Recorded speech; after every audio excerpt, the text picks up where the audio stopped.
నిజామాబాద్ జిల్లా కోనసముద్రం రైతు సొసైటీలో భారీ అక్రమాలు జరిగాయని ఆందోళనకు దిగారు రైతులు. సొసైటీలో దాదాపు ₹1 కోటి వరకు అవినీతి జరిగిందని ఆరోపిస్తున్నారు. సొసైటీకి సంబంధించిన నిధులపై అధికారులను వివరణ కోరగా పొంతనలేని సమాధానాలు చెబుతున్నారని రైతులు ఆగ్రహాన్ని వ్యక్తం చేస్తున్నారు.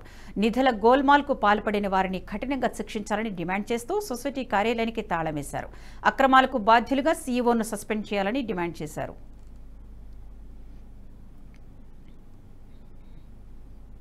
రైతుని ఈ ప్రాథమిక వ్యవసాయ సహకార కేంద్రం గత 4 సంవత్సరాలుగా వచ్చిన ప్యాడీ కమిషన్ కానీ ఫర్టిలైజర్ కానీ సీడ్ది కానీ ఎటువంటి లెక్కలు సుమారు 1 కోటి నుంచి 2 కోట్ల వరకు అక్రమాలు జరిగినాయని మేము ప్రాథమికంగా నిర్ధారించుకొని సీఈఓను లెక్కలు అడగడానికి వస్తే సీఈఓ ఎటువంటి ఆధారాలు లేని లెక్కలు చూపెడుతున్నాడు.